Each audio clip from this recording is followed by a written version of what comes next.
Are we doing split screen? It is split screen and it Oh, is okay. live. It is split screen. Everybody can see you. Everybody can see me. We are live on Facebook. It's What's happening, up? Luke. What's up? It's happening. I'm I asked, rocking. you are rocking. I asked our guest if he's ready to go live and he said rock and roll. That seems to be his motto. Am I right? It's Luke Watkins. And by the way, it has to be said, I've had the pleasure of spending a day in person with Luke not too long ago in beautiful Eden, Utah at the Michael Marcial at his 5-figure work week mastermind. Did we love that day? Was it Oh my amazing? gosh, that was an amazing day. I took like 20 pages of notes, and I've gone back and reviewed them over and over. We learned so much from each other. Actually, that was the cool part, was what you shared and what I shared and what everybody shared with each other. The actual concept of the mastermind. That was one of the best times I've ever done a mastermind. That was really cool. Let's talk about that because people use the word mastermind often, and I've used it, but never like Michael Marcial brought it. He encompassed, there were about a dozen of us in the room at this beautiful cabin in Utah. First of all, you live in Utah. Yeah. Marcial lives in Utah. A handful of others there live in Utah. I live in New Jersey, which is not Utah. It's not Utah. No, it's not, but I love Utah. So I was there and we were in a cabin in the mountains and it was snowing and I felt like Buddy Holly. Really, it was a very strange thing. I'm like, this is just drive slow. Like we're going up all these hills and like nothing was plowed and it was slippery. But getting back to the point, Marcial had this mastermind. And really, it was, by all accounts, a mastermind. We all shared, we all contributed, we all pitched in, we all spoke, we all helped, we all got, we all received. Right? What'd you think? Yeah. So I've been part of other masterminds before. And that's why I was saying like that one was really cool because like we really did mastermind. And you're right. People use the word mastermind kind of loosely like, hey, let's get together and mastermind. But that was a real mastermind where, one person got up and talked about what they're working on, what they're struggling with, what they need help with. And then everybody gives you the feedback. And it was awesome. It was awesome. It was intimate. Yeah. It was small. It was cool. Cause I've been to some bigger groups when there's like 30 or 40 people. And sometimes it gets old and tired, but this was awesome. I loved it. Yeah, me too. And good to see everybody. Hey, Wendy, I know you got 10 minutes, so we'll try to deliver for you within 10 minutes. This is really cool. So it's really cool to be here with you because I know your story. It's funny because as I got to know you throughout the day, I was looking at you and watching you, and we certainly hit it off. But then I saw a part of you as the person that the badass that I always envisioned myself to be. And the analogy, because you're a musician or an ex-musician. I don't know how you identify, I guess once, always, right? You lived in that world. Yeah. It's funny because as the day went on and I said this, I saw you as this like badass version of me, sort of that picture online where like the little baby lion is looking in a mirror and his reflection is this big, huge lion. I'm like, that's how I saw you in that moment. I'm like, you're like the rock star version of me. Wow. Yeah. Wow. That's a compliment, man. Thank you. I didn't know you like that. That's pretty cool. Yeah. You are the rock star version of me, right? You got tattoos all here? Yeah, tattoos on my arms. Yeah. Yeah, you'll hear. Let's get into this. Okay, I'm ready. We're gonna do this because you're a good guy, and there's no reason we shouldn't hit record on the 85th. By the way, we're recording number 85, episode 85. I love it. Guess what's on the horizon? 100, right over the corner. Nice. There, but this is 85. Let's do this. Are you ready, Luke? Let's rock. All right, exactly. That's your thing. Let's rock. Or part of your thing. Yeah. We're going to rock. Here we go. We're rocking. I'm hitting record. Thank you, my man. And thank you, everybody, for joining us. As always, if you have thoughts, questions, comments along the way, do put them there. I see it. I read it. I love it. We're all in this together. So let's have a great show. Here we go. Hey there, guys. Thanks for joining us. You're tuned right into the Hidden Entrepreneur Show. I am your host, Josh Carey. Luke Watkins used to live his life by three principles: sex, drugs, and rock and roll. Hey, me too. No. For maybe one or two of those things. For decades, he rode the ups and downs of drug and alcohol abuse, opened for some of the biggest rock stars in the nation, and lived the so-called life, and didn't see any reason to change, even when his lifestyle started to threaten his health and impact the lives of those around him. But after surviving a potentially deadly accident, Luke made the decision to change his life for the better. As he relives his journey, he offers an exceptional glimpse into the mindsets, techniques, and perseverance it takes to make impactful, lasting change to your way of life. His story is one of hope, inspiration, and practical solutions to help facilitate change in one's own life, the lives of others, and ultimately the world. Most importantly, Luke reminds us all that it's never too late to make a change and maybe even learn something in the process. Gosh darn it, it's Luke Watkins. What's going on, Luke? Woo! Hey, man, what's going on? How are you? Oh, I am very good. So let's get right into the crux here, as they say. Sex, drugs, and rock and roll open for some of the biggest names. I'd like a couple of names if you could drop them right off the bat. What was that like? Yeah. So we were in the punk scene. So back in the late '80s, early '90s, mid '90s, there was this thing called punk, and some of the big bands in that area were like Green Day, Offspring. I don't know if you remember that whole thing. But the biggest name that we probably opened for, it was some not as famous people, but they were famous in the punk scene. So that's why I kind of preface it. But there was a band that was like kind of punk ska called Real Big Fish. They had a hit song on the radio called Sell Out. We opened up for them. There was a couple other big bands. One of them was called Unwritten Law. There was another band called Voodoo Glow Skulls. And again, they're not like, huge bands, but within the scene, they were big bands. People would know who they were. I get it. So, was living that world really all it's cracked up to be from the outside looking in? I've seen True Hollywood Story. You remember that show? Oh yeah. Was it, what was it like from the inside looking out? It's not as glamorous as people say it is. I mean, I can't sit here and say that I didn't have fun, because I did. But some of the mistakes that I made because of being intoxicated and not thinking clearly and straight are unforgettable, and maybe, unforgivable. So, and a lot of times you're just kind of lonely. Lonely. Mm-hmm. Yeah. I would say no, ultimately, is the short version of the story. But no, man, it's tough. It's really tough, actually. Were you the front man? Yeah. I was the screamer of the band. Yeah, the singer. I say that I used to sing in tune. Or scream in tune. Excuse me. I would try to scream in tune. Yeah. Any instruments or what? Yeah, I played guitar too. Yep. How long were you up on stages for? 5 years, 10 years, 20 years? How long were you in this life? Oh, really? So I started my first band when I was 15, but then on and off. But really, when I was in the band and doing some touring and traveling and stuff, probably like 5 years. And did you have a family at that point, or going into it, or coming out of it? Yeah, coming out of it, I did. Not during. Yeah, no, there's no way. And that's what really got me out of it, was my family, for sure. I settled down, got married, and then when we were pregnant with our first daughter, I was still kind of with some other bands that weren't as famous and doing some things, but realized quickly as I went on like a small tour that like, I can't be gone from my family. This is just not going to work anymore. So you made money, supported, and made ends meet through this? No, hell no. No.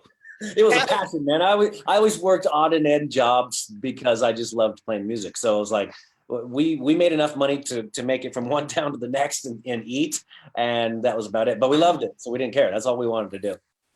Wow. How did you, I want to focus on the one word you said, which was lonely. Boy, who Mm, can't relate to that? I've yeah, spent a lifetime feeling lonely, even when you're around people or yep, yep. have a significant other. I've always felt that there's such an air of loneliness that still exists. So you're on the road, and it just sort of lends itself to that, you say, because again, I also spent 15 years in the entertainment world as an Mm, actor, filmmaker. yep. But I went into that world because I was seeking that external approval, Sure. needing the external validation. Is that, could you relate to that? Is that how it sort of No, felt when you're on the stage? You're like, hey, love me, love me.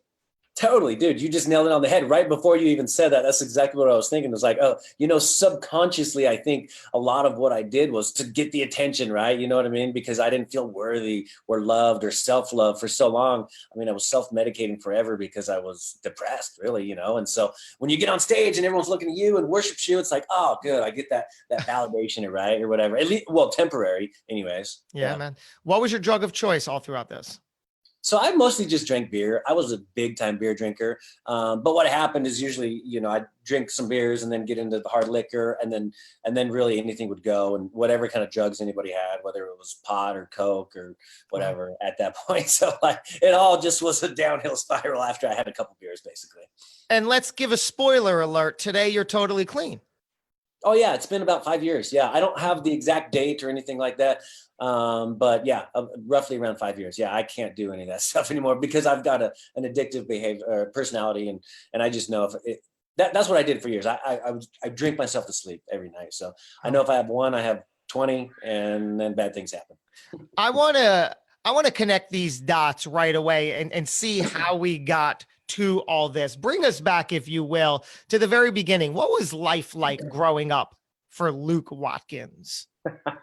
Sure, sure. So, man, as a kid, I had a lot of behavioral problems. I was diagnosed with attention deficit disorder and Tourette's syndrome. So I was kind of like a hyperactive kid. I was kind of the class clown, had a lot of energy. I was that kid that the parents didn't know what to do with. And now I have 5 of those of my own. Uh, 5 kids. Wow. so I went through that, and I kind of struggled because my parents were trying to uh, put me on medications and see what worked and what would mellow me out a little bit. And it just kind of drove me crazy because they would try different things. Them and the Wow. doctors would talk about what's working, what's not. And I think that kind of led me to this point in my early teenage years, around the ages of 10, 11, 12, that I wanted to kind of be rebellious. And I was just like, screw you, man. At that same exact time, MTV came out. And that's when all the big hair rock bands like Guns N' Roses and Bon Jovi, Poison, Def Leppard, were kind of famous and coming out. And I was drawn to that. I was like, I want to do that. And so that's what I did. I remember being in 6th grade and starting a band with my buddy Sean, and we'd go over to his house. His dad was kind of a rocker, and so he had like drums and guitars and amps. And so we'd go over there and dick around, and one thing led to another. Started this band, then that band, then that band, and been in bands ever since. So you grew up Mormon, you told me, right? Yeah, so I was born and raised LDS. And so, me wanting to live the rock and roll lifestyle was kind of contradictory to what my parents wanted to do. So we butted heads for quite some time, actually, probably a good 5 years, if not longer. So you grew up Mormon in California, you said, right? That was where Yep. you were. LA, yeah. And up until your early teenage years, like when you were 10 or 12, before that, you were diagnosed, you were an energetic kid, you were diagnosed with ADHD and Tourette's. And then put on all this medication that you said was sort of messing with you and just all these experiments. And that's sort of, how did you feel about that?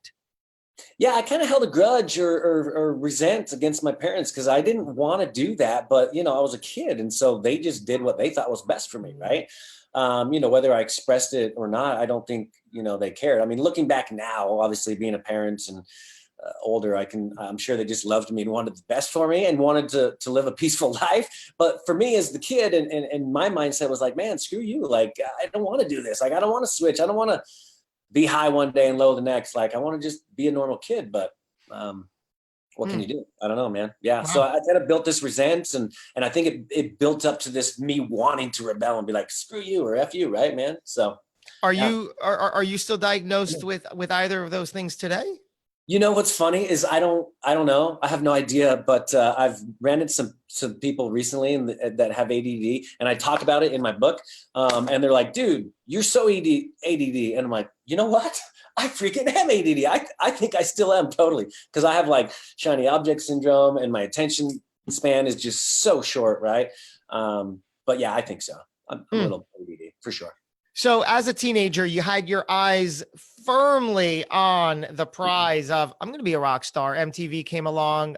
You just naturally took to singing and you filled that role. You were able to do it. Got some resistance from your parents, certainly. What were those conversations like? How did you deal with that? Is that when the alcohol started arriving? Yeah. So that's exactly what happened. Yeah, I mean, I started hanging around, probably some people that weren't as good of influences. People. Well, the whole scene of being in bands isn't, usually probably one of the better ones. It's probably hard to be in a band and not drink or smoke, right? But early on, I just started smoking cigarettes and drinking and hanging around people that were doing that. But it all kind of came to a head when I was 15 years old, actually. I had scored some weed, and this is part of my story. And I was waiting in the park for my friends to come hang out, and I got busted from some undercover cops at 15 and got arrested. And that really didn't make my parents happy, to say the least. So from that, what happened is that's how ended up in Utah. Is I got arrested, and within like 2 days, my parents had made the decision to just ship me off to go live with my dad's cousin family in Utah, Sandy, Utah. So I'm a 15-year-old kid, already kind of messed up in the head, get arrested. My parents shipped me off to live with some family I'd never met. So I'm messed up even more at that point, right? And I cleaned up for a little bit, and there was some better influence kids around where I was at, but I still loved rock and roll and drugs and sex. So I ended up finding it again. And I ended up finding it pretty quickly.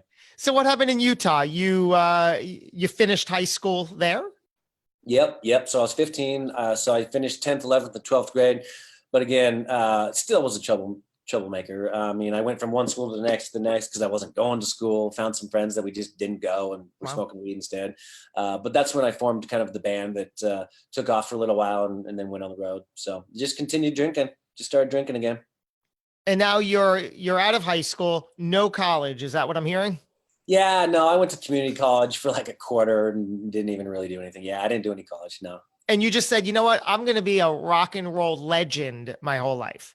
That was all I wanted to All do, right. man. From like the age of 10 all the way up until probably like I didn't start giving up on that dream till like 30, probably. Yeah.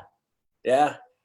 Wow. So let's talk about in your 20s. So you formed this band, you were the front man. You're making day-to-day ends meet, and you're just Yep. just living the dream, sex, drugs, and rock and roll. You're just ingrained in that scene.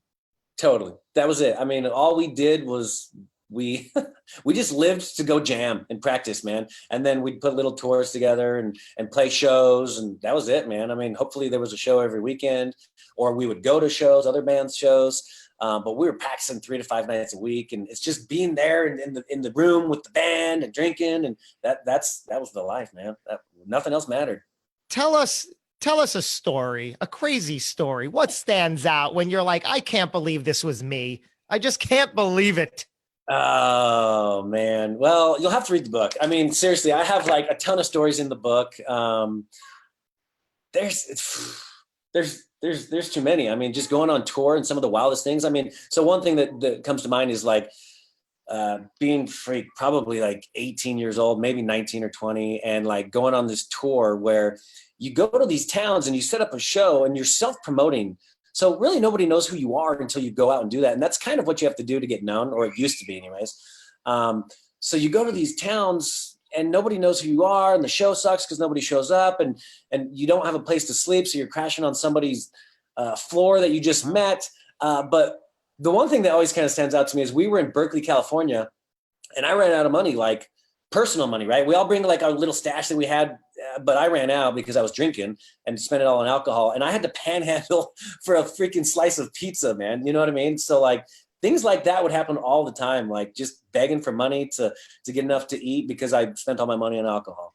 And you're the opening band that night, Yeah. right? Nobody knows, because I guess Yeah. you're gonna hide that fact. You're not like, oh, by Yeah. the way, and also come see me tonight. I'll be up on Oh, stage. yeah. Yeah. Yeah. Yeah. Yeah. Wow. Crazy world, man. Crazy. Yeah. Wow. So this brand of mine, the hidden entrepreneur, obviously part of my story, I was hiding all of my power all these years. In your 20s, what do you think you were hiding from? That's a great question. I don't really know, other than I think I was just trying to run away from reality. Like I didn't want to face anything. So I just kind of self-medicated and ran and just, I didn't want to face the real world, or, you know what I mean? Like getting a job, or being a contributing member of society. I was just running away and like hiding, man. I don't know what it was from. I think really I just was trying to figure myself out.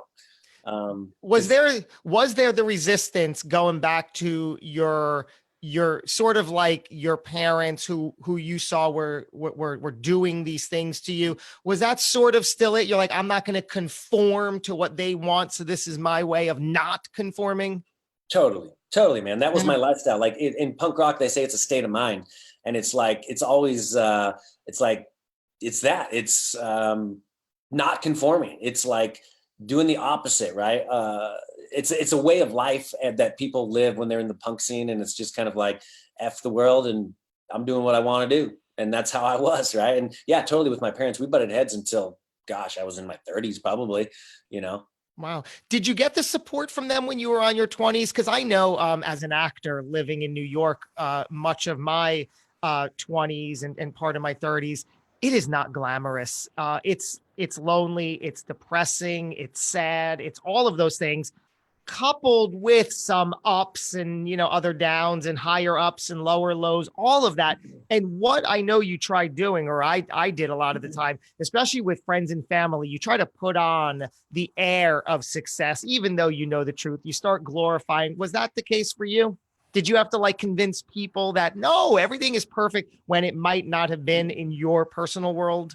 Yeah, I think you make up how good you want it to be, right? Like you just kind of like, yeah, everything's amazing. And you start believing your own lie, right? Ooh, yes. So yeah, no, I mean that's for sure how it was. And you asked about the support of my parents. No, there wasn't really any support. I mean, they loved me because they'll always love me, and they're great parents that way. But I remember like specifically like when I started getting tattoos, they're just like, dude, what are you doing, man? You're gonna regret that. Don't do this stuff. I'm just like, screw you, man. I'll do whatever I want, right? And yeah, they didn't want me drinking at their house, but of course I'm like sneaking in and out of the basement because I still lived at their house for a long time, and drinking and bringing in booze and women and just doing stupid Oh, stuff. while you were on the road, you lived in their house? Yeah. I mean, I was like in and out of their house. Yeah. Because I just couldn't keep a job or didn't have a place to live. You know what I mean? Yeah, Yeah. wow. Yeah. Yeah. So Was there a fear that was colored throughout, or were you just lying to yourself and you believed your own lie that, hey, this is magnificent? Or when you were alone, you were scared, depressed, crying, all that stuff? Or did you just push that all down? no, yeah, no. There were some pretty low times, man. Like when you're alone, like when the party's gone, right? And everyone's left and you're sitting there, not in the right state of mind, probably. I mean, I remember doing some stupid stuff like just sitting there with like cigarettes and letting them fall on my hands and making burn marks and just doing stupid stuff because you're just sad and depressed. And I remember one time I had this girlfriend where I would like break down and cry and be like, dude, you know what? I realize I'm a freaking alcoholic and I don't have a life. Like this isn't as glamorous as I thought it was. Some low lows where you just kind of like come out of hiding and just kind of let your feelings loose, which I know now is so important to do those kind of things. But yeah, no, man. Of course, I was just hiding. I was hiding myself. I lived my lie, and rarely would anybody ever see the true me, right?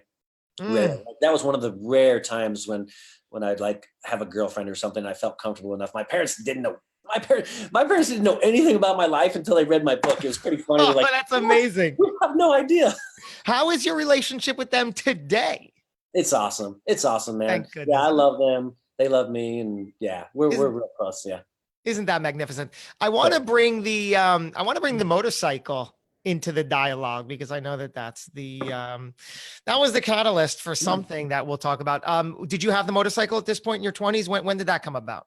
No, I've never been in motorcycles until later in life. So I started working with a real estate investment company. Gosh, let's see, how old am I? Oh man, I'm too old. Early 30s. Let's just say that, early 30s.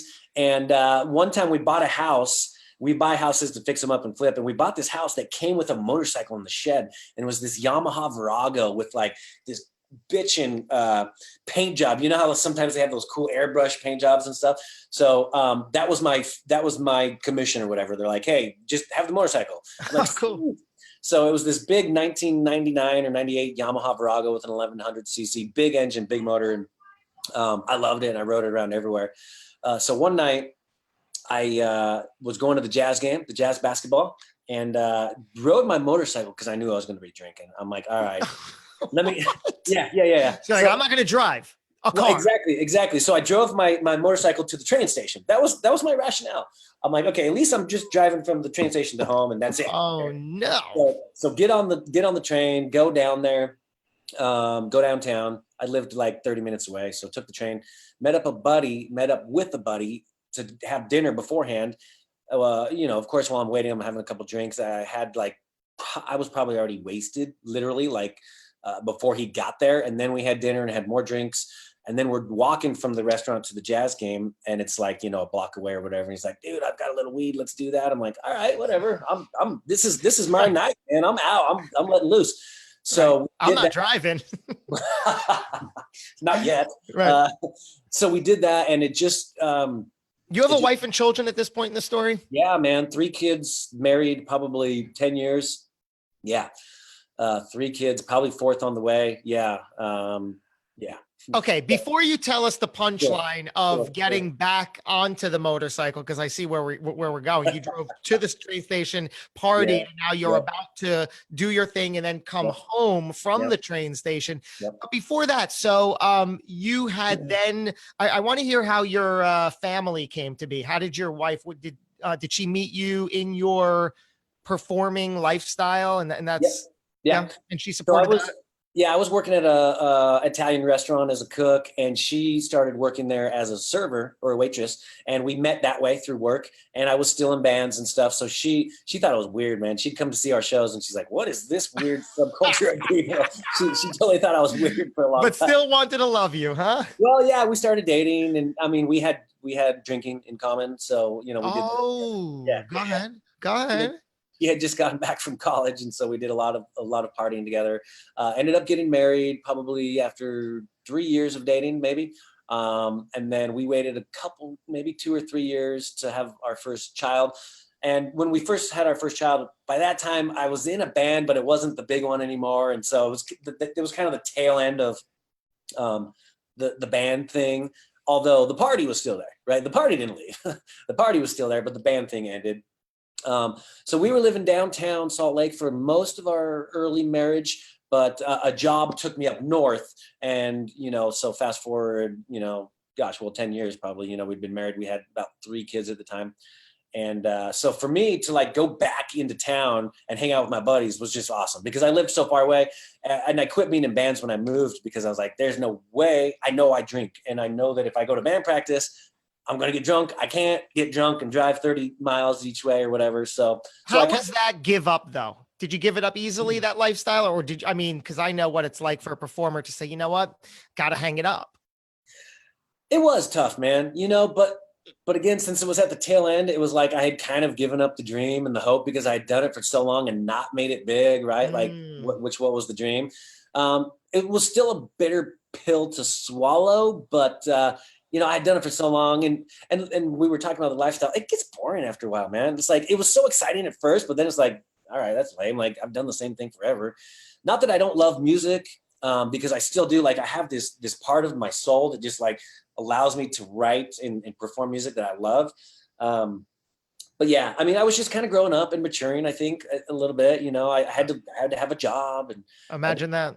Support my family. Yeah. It was real life, man. So I woke up. It was hard, but wow. I did it. I got through it. Yeah. Okay. So now you're, what are you doing to make ends meet? You just have different jobs? Yeah. So, but I ended up taking this big leap of faith about 10 years ago from now and quitting my job. I was working with my dad. He had a property management company and I had done everything with him. I had done sales, marketing. I started as like a maintenance guy. You know, I needed a job when I got married. So that's why I started working with him. And I started at, you know, at the lowest and then kind of worked my way up. But then I read this book called Rich Dad, Poor Dad. Oh, And yes. if anybody's not heard of that, they need to read it. But that completely changed my paradigm and my mindset. And that actually was a huge turning point or pivot point in my life that shifted my mindset paradigm and put me on the path of where I am today. So I quit my job because I'm like, all right, I'm going to be a real estate investor. I'm just going to be a millionaire. So I'll see you all later. And I quit my job. Millionaire in the making, move out Yeah. of the way. Yes, Fine. exactly. Get out of my way. Uh, and everybody around me who I had relationships with, work relationships and friends at that time were like, you're crazy, dude. Don't do that. But I did. Um, and took me about six months to make money in real estate investing, but I did it and ended up being successful and then ended up joining forces with a big time real estate investment company and worked with them for the last 7 years. So I was making decent money. I did pretty good as far as making money. But I still had a drinking problem basically. I was So going to say, right. yeah, Oh, yeah, that problem. that brings us back to Yeah, that wow. story. Yeah, basically. Yep. So you're still drinking and you're still, I guess, covering up all those unresolved feelings and issues that we do when we cover it with some sort of addiction or non-serving habit. Been there Yeah. for decades. Yep. So now back to your buddy with the motorcycle. You take the train, Yep. you're with him, you start drinking. He's like, and I got weed. Yep. So we go to the Jazz game, but I'm sick. I am completely sick. I mean, like, if anybody who's done those things that I just mentioned, every once in a while you just get these dizzy spins and your stomach doesn't feel good. I had to go throw up in the bathroom and I just didn't make it back to the game. I just left. I didn't even say goodbye or anything. I'm like, I'm out. I just basically tapped out. I'm like, all right, whatever, I lose tonight, and got on the train, went back and got on my motorcycle and had this brilliant idea to go visit another buddy and see if he wanted to have a couple drinks. So I go over to, it's not what you think. It's not what you think. But I get on my motorcycle. He's a couple blocks away from the train station. He's not there. So I'm like, okay, now I'm just going home, whatever. So I make it maybe a block from his house.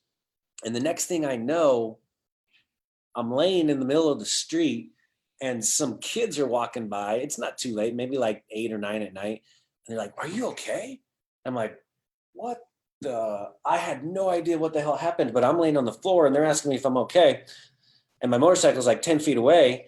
And I just get up and I look around. I'm like, holy crap, what the freak just happened? I don't know what happened. I either fell asleep or passed out behind the wheel of the motorcycle. The first thing I could do to think of was just run. I didn't want to get in trouble. I didn't want to get a DUI. And I didn't even get into my past, but I had multiple DUIs and tickets for drugs and crap in the past. So I'm like, I'm not doing that again. I am not doing that again. So I like get up and try to get on the motorcycle, but the peg broke when the gear shifter, when it dropped. So I'm like, crap. And I just like hurry and like push it over to some parking lot and run basically home. But the amazing thing that's crazy is I didn't even get hurt. I walked away with a freaking scratch on the back of my ankle. What do we know happened? What did happen? You don't know to this day. You don't know really what happened. No idea. It was a self-contained accident. So like you didn't hit with anybody. You didn't hit anything. No. You were just in the street. Your bike was down. You were down. Some people had seen me, but I just hurried and ran because I'm like, oh, dude, I don't want to go to jail. I'm like in another DUI. You know, I've got 3 kids. I'm like, shit, I really messed up. I know I'm running, dude. And yeah, nothing ever happened except for something happened in here, man, which was the most important thing. Like that experience made me realize, holy shit, dude, I am so grateful to be alive. I can't believe I didn't hurt anybody else. I can't believe I didn't hurt myself. I can't believe I didn't die. I'm like, in short version of the story is like, dude, I'm done. Like, this is it. Like, that was it. Like, the party's over. Like, that was my rude awakening, right? And you would think that I had some of those before, but no, man, that was it. Because I think of the circumstances, the job, the family at the time, And I remember walking home. I had to walk home about a mile, and I call it the walk of shame. I think there's some like teeny bopper movie where like, I don't know, they come out of the college room or whatever, and it's the walk of shame. But that was my walk of shame, because the feelings of shame and guilt and remorse and just self-loathing, I was beating myself up like, dude, you're an idiot. What the hell are you doing? And if you read the book, it's really interesting, because I had those thoughts the whole time for the last 20 years, but I just never acted on it. Just kept doing what I was doing, right? Because I was so comfortable, and we get in this comfort zone and we don't want to make changes because it's hard. But those feelings, but the ultimate feeling of gratitude was really what kind of triggered my whole change and the positive change in my life. And yeah, man, I don't know. It was insane. It was a crazy experience. So you're apparently driving home from the train station from the friend. You sort of come to, some kids are like, "Hey man, are you okay?" And you look around, your bike is down, a little beat up, a little broken. You're the same way, right? A little beat up, a little broken, but you're not, you can move, you're not hurt, you're not bleeding. And what did you do? So you walked home, and did you say, "Honey, I had this incident and I got to hang all this up"? Yeah. So there was a tough conversation. I don't think it happened that night, because I was just still feeling embarrassed and ashamed. So I think it was the next day, and we had this conversation, and she was pretty pissed off, man, to say the least. And I think she kicked me out of the house, actually, for about a week, and said, "Don't do that shit in my house. Figure it out and come back if you want to change your life." And I had to actually, it's a weird story, but from that day moving forward, I actually little by little started confronting my past, and accepting and letting people know some of the bad things that I had done to them. And that was the hardest. That was the hardest point. I mean, I knew that from the motorcycle accident, I had to change my life. But then once I started making small changes, it wasn't overnight. Believe me, it was years in the making. It was like a 2-year transformation period, and it was little by little. But one of the, after making the ultimate decision, then it was confronting myself, and that was the hardest. I had done so much stupid shit, and I share in my book that, like, look, this story right here is like 1/100th of all the things that had happened. If I had to share all the nasty, dirty, evil details, you don't want to know. So I started confronting.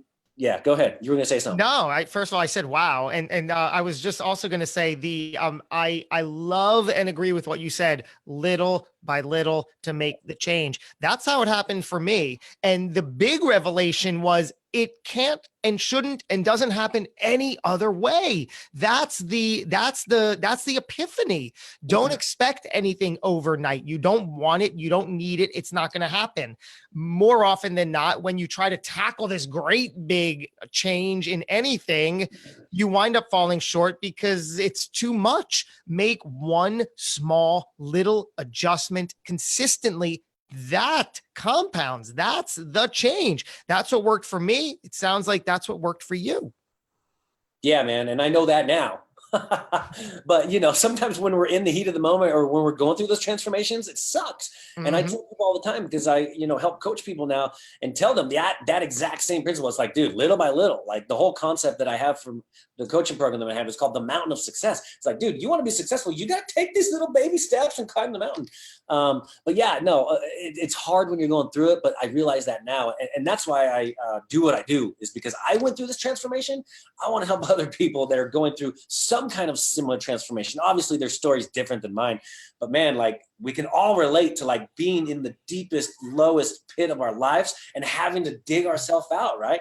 And there's some things that we can do that I went through that I want to help other people do, right? So a few years ago, you did something called the Gratitude Video Journal. What in the world is that? So that was the first thing that I was kind of inspired to do after I kind of spent some time going through this transformation. As I mentioned, gratitude was kind of the the most prominent feeling and emotion that I was experiencing as I walked away alive from that motorcycle accident. So I just felt inspired. And ever since that accident, I have these inspirations and I just follow my inspiration. I don't ask, I just do. I'm a huge action taker. That was the first thing that I felt inspired to do, was just express my gratitude on video. And I don't remember what idea sparked it to do like a Facebook video, but I was like, whatever, you know what? I see other people making videos on Facebook. I'm just going to do this. And I felt so awkward and weird the first time I ever did it. But I remember I'm like, I just have to do this. I don't know why. I don't know what reason. I'm just doing it. And I was like driving home from something for work one day, and I just put my phone up and I'm like, you know what? I don't know what the hell I'm doing, but I got to do this. Something told me I got to do it. And I said, I am so grateful. And then it just kind of morphed into this huge following of people that are like, wow, that's cool. And then like my friends from like the past were like, dude, that is cool. I'm going to start doing it too. And they started making videos and be like, hey, I'm following my buddy Luke, and here's what I'm grateful for today. Right, man? You know, it's just this and this. And it was really cool. It was a cool little thing for a while. Yeah, it was cool. Today, how do you view the word failure? I love it. I got to be honest, because I know that that's where we learn and that's where we grow. That being said, I hate it when I go through it. You know, before we got on this, I was telling you there's ups and downs, and you know, sometimes it's day by day. But that's where we grow, man. Like I two things. I'll use the word gratitude to be grateful for all the shitty experiences I've had in my life, because if I wouldn't have had them, I wouldn't be where I'm at now. And so failure is a wonderful thing. I think we need to fail often. I think we need to fail forward and do it fast. Just get it over with, because you're going to fail. Just get it over with, figure it out. Boom. There we go. Right. How is your family today? Because I know the phrase dadpreneur is part of your makeup now. What's important about that? That's my everything, man. You know, when I was at my lowest point, that was the first thought that came to my head. And I think, you know, if anybody's in any circumstance or situation, and people always talk about, hey, you know, what's your why, right? And when you talk about it, it's like, well, it's my family, right? But until you like experience something to where they really could have been taken away, or you really could have lost them, do you really understand, right? But for me, that's what it was. It was them. It was like, oh my God, like they're still there. I'm still here. I can experience them. And the other thought that I didn't share when I was telling the story was like, dude, what would they have done without me? Like, my wife doesn't work. I'm the sole provider. Like, how could they live without a dad, right? So I've experienced all those things.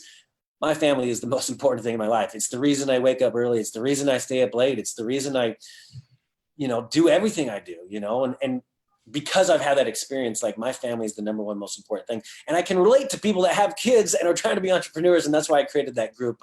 It's called Rockstar Dadpreneurs on Facebook, is because there's so many struggles. I had a dude yesterday, and I don't mean to go off on a tangent, but just put his schedule for the day. He's like, 12 o'clock, I had to go home for the crying baby. And then at 1 o'clock, I had to go back to feed it, and this and that. He's like, who else is struggling with kids and trying to build an empire? I'm like, yes, we all are. Yes. So like, it's cool to be able to relate with people, because I think we find strength in sharing our experiences and our stories with each other. So that's why I kind of built that community. And I talk about the struggles we have as parents and the struggles we have as entrepreneurs, and some of the tips and tricks and things that have worked for me. I love that you keep the name Rockstar Dadpreneur in the group, the phrase Rockstar. Today, what does that mean to you? So really what it means now is I want to be a rock star at being a dad. I want to be the best dad on that. And then I want to be a rock star in my business. And so that's kind of what it means. And being a rock star, when I did some research on putting this page together, the definition of a rock star was like, people worship you. And I'm like, dude, who doesn't want their kids to worship them, right? Or in your business, your customers, right? Or your employees, or whatever kind of business atmosphere you got going, right? It should be both probably, right? And so you build idolizing fans, right? And so it's like, okay, this makes sense. Like, this can translate into business and family. So I'm like, I think I'm onto something here. I don't know. Yeah.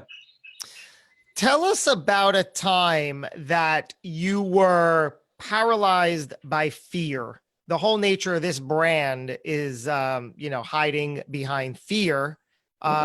What sticks out in your modern day?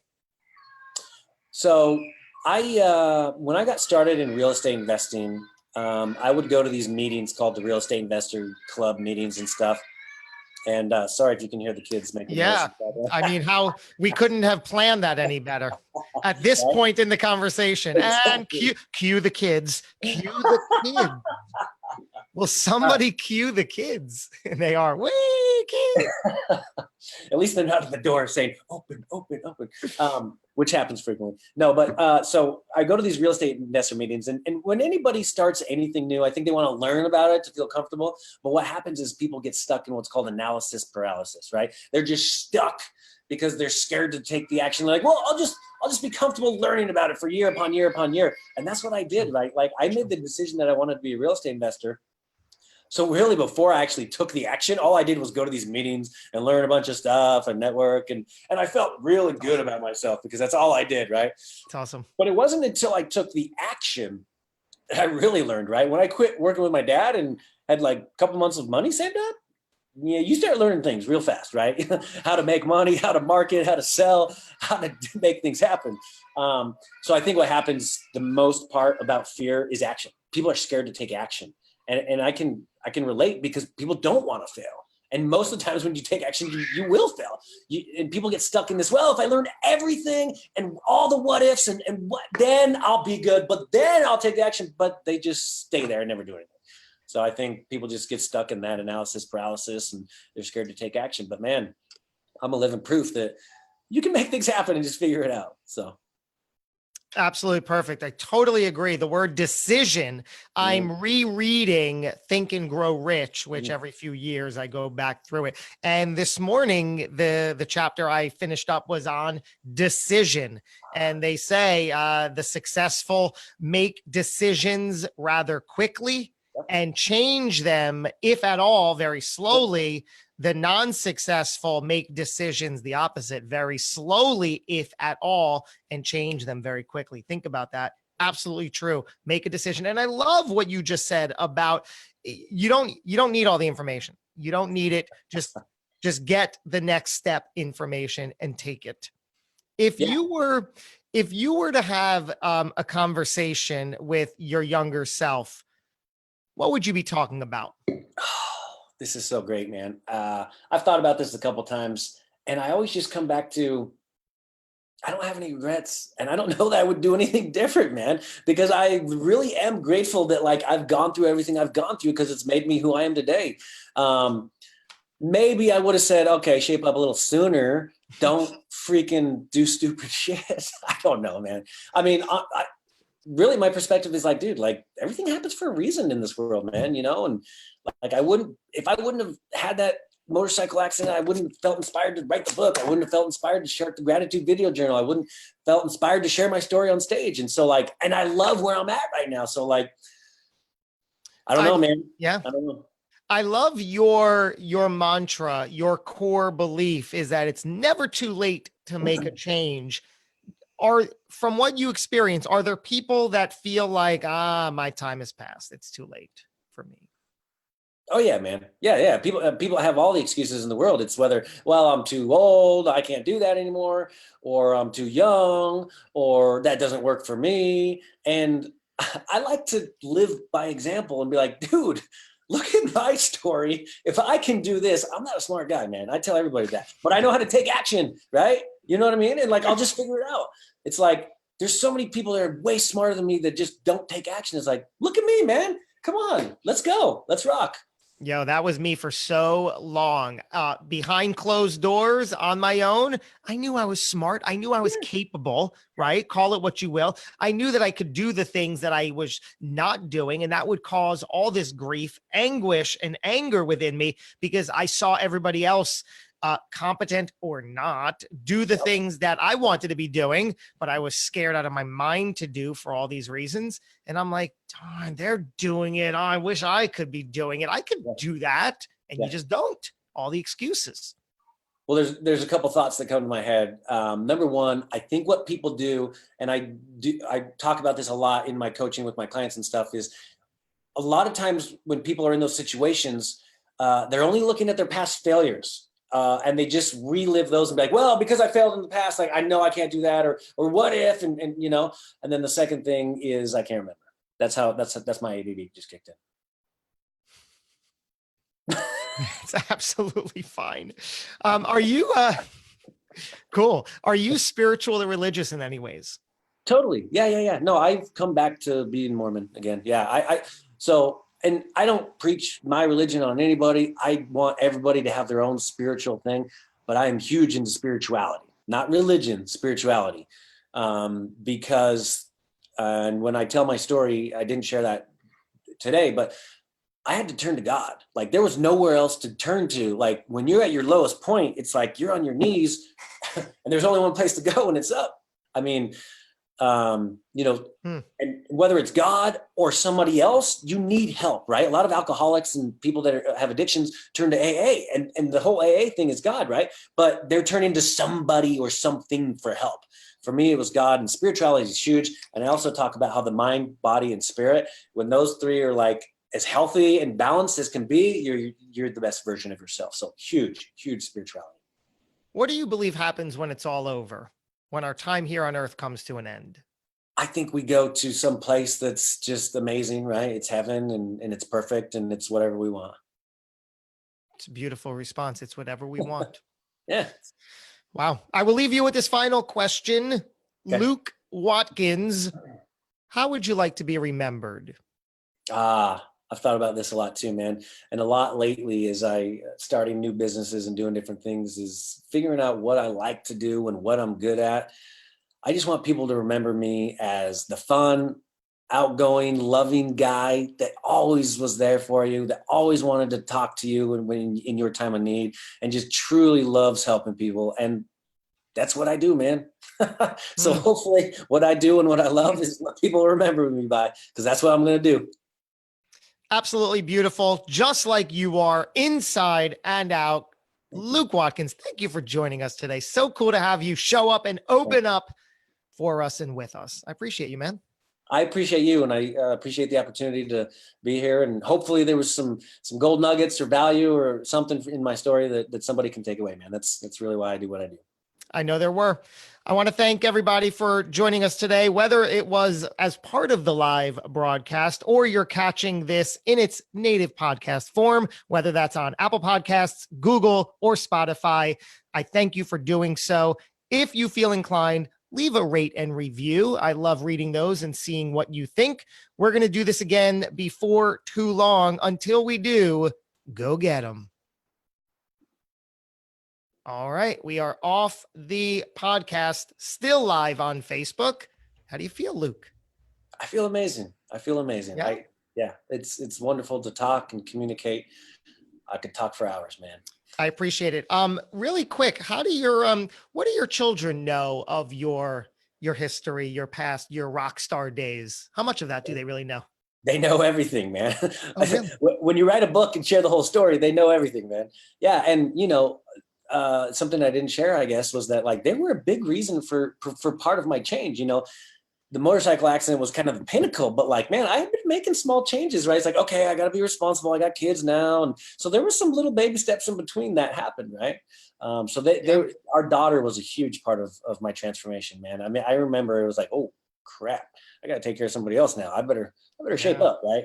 Yeah, well, that was very similar with me. Today, I have a 5-year-old and a 3-year-old, and they're not terribly old in life, but in the early part of their lives, I realized I'm not showing up as anybody I want to hang around. I'm angry, miserable. I'm kicking and screaming. I'm the immature one. I'm throwing tantrums here, and they're just watching me. And okay, and they're just being their brilliant, perfect selves in every way. And I'm like, you guys are doing it how I wish I would have done it as a kid. And I'm just going to now step out of your way and get this right. So excuse me for a few minutes. I'm going to work on some things.